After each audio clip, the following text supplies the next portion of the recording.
دخل نادي توتنهام هوتسبير الإنجليزي سباق التعاقد مع مهاجم فريق تشيلسي الدولي البلجيكي روميلو لوكاكو. وكان مدرب تشيلسي ماوريسيو بوتشيتينو قد اعترف بأن اللاعب خارج خطط النادي، كما أن اللاعب لا ينوي البقاء في ملعب ستانفورد بريدج. ووفقا للمعلومات الواردة من شبكة توتو ميركاتو ويب الإيطالية، فإن توتنهام يضع لوكاكو ضمن خياراته لتعويض رحيل هاري كين. ويريد يوفنتوس التعاقد مع لوكاكو من خلال انتقال دوشان فلاوفيتش إلى تشيلسي، بالإضافة إلى دفع البلوز 40 مليون.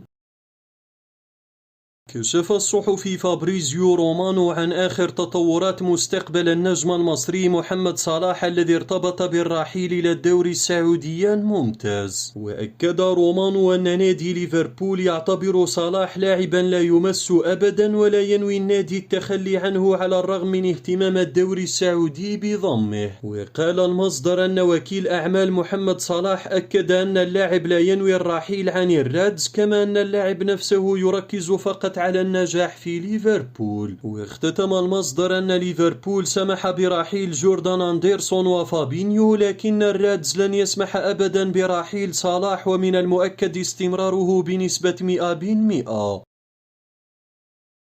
قدم لويس روبياليس رئيس الاتحاد الإسباني لكرة القدم اعتذاره عن تصرفه المشين خلال احتفال المنتخب الإسباني للسيدات بالفوز بكأس العالم. وقام رئيس الاتحاد الإسباني روبياليس بمعانقة لاعبة المنتخب الإسباني جينيفر إيرموسو بشكل مبالغ فيه، ثم قام بتقبيلها في تصرف غير لائق. وصرح لويس روبياليس معتذرا قائلا: أرغب بأن أشدد على الاعتذار لكل ما تسبب فيه تصرفي، لدينا علاقة رائعة نحن الاثنان، لقد أخطأت ويجب أن أعترف بهذا الأمر. بالتأكيد كنت مخطئا، يجب أن أتعلم من هذا. عندما تكون رئيسا لمؤسسة كبيرة مثل الاتحاد الإسباني عليك أن تكون أكثر حرصا. وفازت إسبانيا بكأس العالم لأول مرة في تاريخها بعد فوزها على إنجلترا بهدف دون مقابل.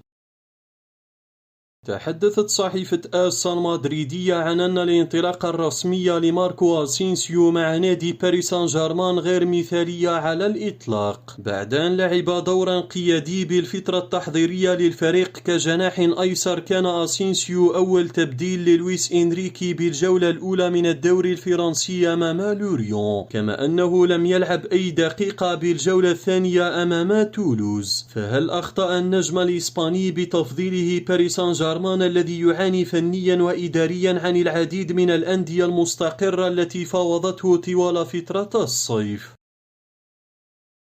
وصلت خطة ريال مدريد مع اللاعب البرازيلي رينيار جيسوس المنبوذ من كارلو أنشيلوتي، والذي يريد أن يخرجه تماما من خططه في الموسم الجاري إلى طريق مسدود. شبكة ريليفو الإسبانية نشرت تقريرا عن وضعية اللاعب البرازيلي الذي كلف خزينة متصدر الدوري الإسباني مبلغا يصل إلى 30 مليون، حتى وصل به الحال في الوقت الحالي للتدرب بشكل منفرد في المدينة الرياضية بالفالدي بيباس. ولم يستدعي المدرب أنشيلوتي رينيار في المباريات التحضيرية، رغم أنه شارك مع الفريق الأول في الجولة التحضيرية بداية من 10 من يوليو الماضي بأوامر من أنشيلوتي. السبب وراء استبعاد أنشيلوتي لرينيار بعد سفر الريال إلى لوس أنجلوس يرجع لعدم اهتمام المدرب بفكرة الاعتماد عليه وخروجه من حساباته، بجانب خطة الريال وثقته في ذلك الوقت بأنه سيتخلص منه برحيله عن الفريق في أقرب وقت ممكن. ولم تنجح خطة الريال في التخلص منه، وما زال رينيار على ذمة الميرينجي مع قرب غلق السوق الصيفي، وبدأت عملية خروجه من النادي تستغرق وقتا أطول من المتوقع.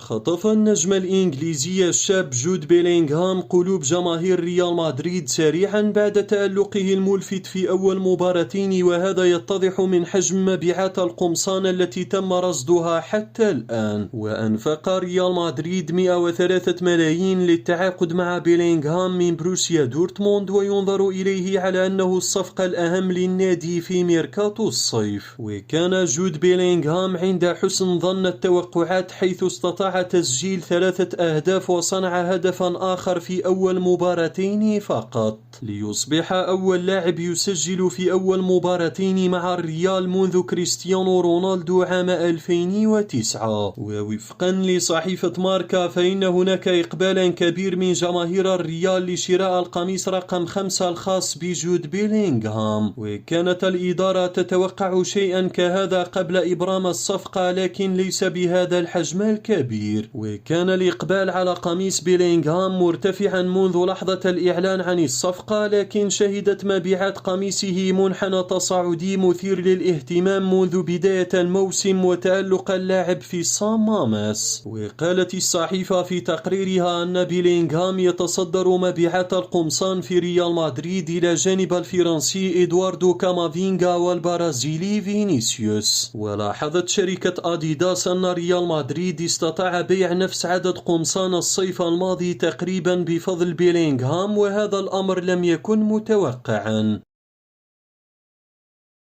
كشفت صحيفة آس الإسبانية عن آخر التطورات في ملعب سانتياغو برنابيو الجديد قبل أول لقاء لريال مدريد على أرضه الذي سيكون أمام خطاف مقرر يوم 2 سبتمبر القادم. وقالت الصحيفة أن سعة البرنابيو الجديد تبلغ 84,000 متفرج، وتم تركيب المقاعد الجديدة بالفعل، وسيكون الملعب جاهزا تماما لاستضافة مباراة خطافي. والشاشات الموجودة داخل لوحة تسجيل الفيديو في البرنابيو الجديد جاهزة عند الطرفين الشمالي والجنوبي. وضع ريال مدريد أحد مدافعي أرسنال ضمن قائمة اهتماماته للتعاقد معه هذا الصيف بعد إصابة لاعبه البرازيلي إيدر ميليتاو. وحسب صحيفة ديلي ميل البريطانية فقد أظهر ريال مدريد اهتماما بالبرازيلي غابرييل قلب دفاع أرسنال. وقالت الصحيفة أن اهتمام الريال بغابرييل تحديدا يأتي لكونه يشبه ميليتاو في طريقة لعبه. وتألق غابرييل بقميص أرسنال في الموسم الماضي وقاده لاحتلال المركز الثاني في البريمير ليج والعودة لدوري الأبطال. ولا يملك ريال مدريد في صفوفه حاليا سوى 3 قلوب دفاع هم دافيد ألابا، أنطونيو روديغر وناتشو فرنانديز. اقترب ريال مدريد من حدث غير مسبوق في تاريخه خلال هذا الموسم، وكانت إدارة ريال مدريد حجزت القميص رقم 9 لكيليان بابي نجم باريس سان جيرمان، لذا لم يستحوذ عليه أي لاعب حتى الآن. ووفقا لشبكة ديفينسيا سينترال اقترب ريال مدريد من خوض موسم مع ترك القميص رقم 9 فارغا للمرة الأولى في تاريخ اللوس بلانكوس. وأشارت إلى أن كل اللاعبين الذين خاضوا دقائق في ريال مدريد لا يستطيعون تغيير قميصهم إلى الرقم 9. وأوضحت أن هناك 5 لاعبين فقط في صفوف الميرينغي لديهم الفرصة لنيل القميص التاريخي، هم أردا جولر، مندي، سيبايوس، أودريو زولا وناتشو فرنانديز. وقالت الشبكة الإسبانية أن إدارة الريال لا تزال تحجز الرقم لمبابي هذا الصيف، حيث ينتظر بيريز استقبال مكالمة قد تغير كل شيء خلال الفترة القادمة من الميركاتو.